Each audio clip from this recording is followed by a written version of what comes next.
네, 여러분 안녕하십니까. 검찰이 드디어 마지막 단추를 끼웠습니다. 그동안 검찰이 이재명에게 성남FC 사건, 백현동 사건, 대장동 사건, 유래신도시 사건, 그리고 불법 대북 송금 사건 총 6번 소환 조사를 해서 이제 이걸 일단 마무리를 했습니다. 이제 남아있는 건 구속영장. 오늘이 수요일인데요. 목요일, 금요일 영장 치는데 이미 다 준비되어 있을 겁니다. 이제 마지막 몇 줄만 거기 첨삭을 해서 구속영장 청구를 할 가능성이 있습니다. 이번 주. 그러면은 다음 주 월요일 날 9월 18일 날 국회 본회의 열리거든요. 여기에 이제 체포 동의안을 보고를 하고 그로부터 이틀 뒤인 9월 20일 수요일 날 혹은 9월 21일 목요일 날 이때 체포 동의안 표결을 한다. 이런 스케줄입니다. 그러면은 법원이 바로 영장 실질 심사 벌여서 이재명을 추석 전에, 추석 연휴가 9월 28일 시작인데요. 추석 전에 쇠고랑을 채울 것인지 말 것인지, 구속 수갑할 것인지 말 것인지, 이제 이것이 결정이 된다. 그래서 그동안 정말 여러분 지긋지긋하게 진행돼 왔던 2021년 9월부터 진행돼 왔던 이른바 대장동 사태로부터 시작된 이재명 사태, 이재명 사법 리스크, 그것의 그 기나긴 여정, 2년 동안 계속돼 왔던 여정이 드디어 종착역에 다다랐다. 이런 얘기도 나오고 있습니다. 어제 쌍방울 불법 대북 송금 피의자 신분으로 수원지검에서 조사받았죠. 이제 이것이 마무리됨에 따라서 백현동 아파트 개발 특혜 이거하고 묶어서 구속영장 이번 주에 청구한다. 지금 이렇게 나와 있습니다. 그런데 민주당에서 최근에 분위기가 확 바뀌어가지고 그 이전까지는 체포 동의안이 넘어오면 가결한다 쪽이었는데 이제는 부결 쪽으로 그렇게 움직이고 있다고 합니다. 총 800만 달러, 우리 돈으로 100억 원, 스마트팜에 500만 달러, 그리고 이재명 방북 비용에 300만 달러. 이제 그것을 쌍방울로 하여금 대납케 했다 이건데요.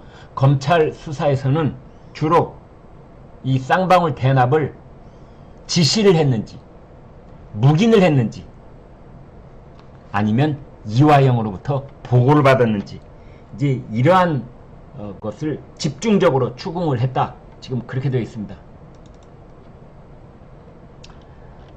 이 사람이 이제 여기 핵심 인물이지 않습니까? 이화영. 이화영으로부터 지금 이제 이재명이 보고를 받았느냐? 이제 이런 겁니다. 이제 이것을 밝혀내기 위해서 지금 이재명이 수사를 받으러 들어가고 또 받고 나와서 이제 귀가를 하고 뭐 이런 모습 볼 수 있는데요. 아무튼 이러한 모습도 이제 마지막이겠다 이렇게 생각이 됩니다. 이재명 역시 이 불법 대북 송금과 관련해서 두 번째 조사에서도 진술서로 답변을 대신하겠다 이렇게 얘기를 했고, 스마트팜이든 방북이든 북측에 돈을 지급해달라고 쌍방울에 요청한 바 없고 북측에 돈을 줄 의무도 이유도 없다.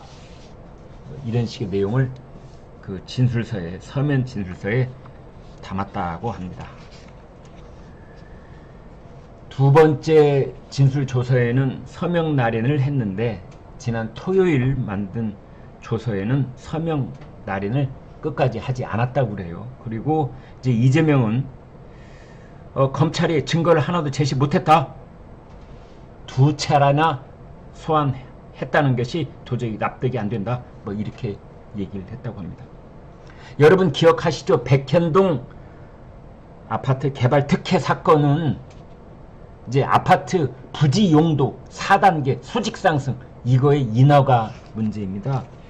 그것이 오랫동안 막혀 있었는데 성남시장 선거 당시에 선대본부장 출신인 김인섭, 이제 이 사람이 이재명과 정진상 두 사람한테 청탁한 결과로 이 일이 이루어졌지 않았느냐. 이제 이게 백현동 옹벽 아파트 개발 특혜 사건입니다. 김인섭 씨 어떻게 생긴 사람이냐? 이 사람입니다. 조사받으러 가는 모습, 이게 김인섭 씨입니다. 한국하우징 이제 전 대표고요. 그 다음에 그 이재명의 성남시장 선거 당선을 도왔던 이제 공신이기도 하기 때문에 거기에 대해서 나한테 빚 갚아라 하고 백현동 용도부지를 4단계를 상향 조정할 수 있었던 것 아니냐, 이제 이런 겁니다. 이게 김인섭입니다. 이 사람이 이재명과 그리고 정진상, 당시 이 성남시의 정책실장이었고 지금은 최근까지는 민주당 대표실 정무조정실장 했던 사람이죠. 자, 그런데 지금 이 같은 상황에서 민주당의 검찰 독재 정치탄압 대책위원장 맡고 있는 박범계 의원총회에서 이렇게 말했습니다. 박범계 뭐라고 했느냐? 이재명을 저들의 아가리에 내줄 수 없다. 입을 말하죠. 검찰의 입, 이런 뜻이겠죠. 혹은 윤 정권의 입. 이재명을 저들의 아가리에 내줄 수 없다. 이런 결론을 안고 무겁게 이 자리에 섰다. 직접적으로 표현하지는 않았지만 체포동의안이 넘어오면 당론으로 부결시키겠다. 이런 뜻을 함축하고 있는 발언입니다. 다시 청구될 영장이 기각될 것으로 확신한다. 어디서 기각되느냐? 국회에서 기각되든지 아니면 법원에서 기각되든지. 검찰의 영장 청구는 우리의 분열 갈등을 유발하기 위한 것이다. 이제 이러면서 이재명에 대한 동정론, 건강이 매우 안 좋다. 곧 앰뷸런스 탈지도 모른다. 뭐 이런 동정론, 그리고 체포동의안 부결 여론을 자꾸만 불을 지피고 있는 겁니다. 박광원 원내대표, 야당 대표에 대한 검찰 수사가 1년 반을 끌고 있다. 결과 여부에 관계없이 검찰 행태에 문제가 있다고 분노하는 의원들이 많이 계신다. 또 민주당 이형석 의원, 당 대표가 의사표시를 하지 않는다면 의총에서 부결해야 한다. 이렇게 노골적인 얘기를 지금 하고 있습니다. 수원지법에서 열렸던 이화영 전 경기도 평화부지사 재판에 대해서 신문조서 이것에 대해서 부동의하겠다, 동의하지 않겠다는 의견서가 나왔었는데 재판부가 그 의견서 채택을 보류를 했습니다. 그런데 지금 이재명이 난데없이 또 김성태를 물고 늘어졌습니다. 수원지검 청사에 도착한 이재명 대표가 김성태 전 쌍방울그룹 회장 보고 뭐라고 했느냐? 북한에 방문해서 사진 한 장 찍어보겠다고 생면부지 얼굴도 모르는 조폭, 불법 사채업자 출신의 부패 기업가에게 100억 원이나 되는 거금을 북한에 대신 내달라고 하는 중대범죄를 저지를 만큼 내가 어리석지 않다. 이런 얘기를 했는데요.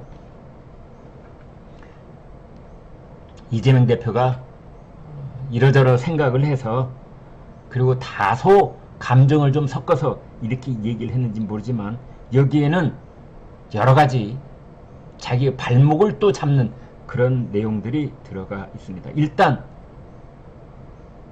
이재명은 김성태하고 완전히 등진광교로 이제 돌아선 것 같습니다. 김성태를 지난번에는 노상강도에 비유를 하더니 이번에는 생면부지다, 조폭이다, 불법 사채업자다, 부패 기업가다, 이제 이렇게 얘기를 하고 있는데, 이런 얘기를 하면서 이재명은 무엇을 자인해버리고 말았느냐?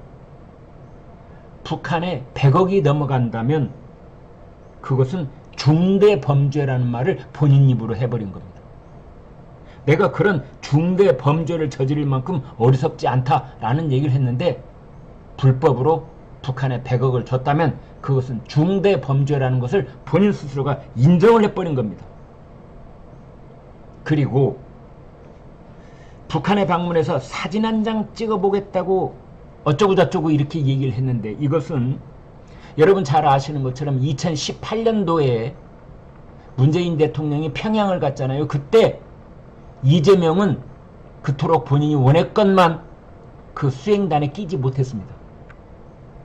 그런데 이렇게 사진 한 장 찍어보겠다고 운운한 것은 문재인 대통령을 포함해서 2018년에 북한에 갔던 그 수행그룹 전부를 욕보이는 짓이 되는 겁니다. 그때 수행했던 기업인들은 물론이거니와 문재인 대통령과 청와대 사람들 그리고 장관들 한꺼번에 싸져서 욕을 하는 겁니다. 사진 한 장 찍어보겠다고 북한에 간 사람들. 뭐 말 내용은 틀린 부분은 아니지만 그러나 결과적으로 북한도 화나게 하고 그때 같이 갔던 사람들도 화나게 하는 그런 결과를 빚었습니다. 자, 사진 다시 한번 보지만 네, 이재명 대표 자 이렇게 하고 수원지검에서 나왔습니다만 지금 결론은 추석 연휴가 시작되기 전에 이재명의 운명이 결정될 것이다. 이런 관측이 나오고 있습니다. 구독, 좋아요 부탁드립니다. 여러분 고맙습니다.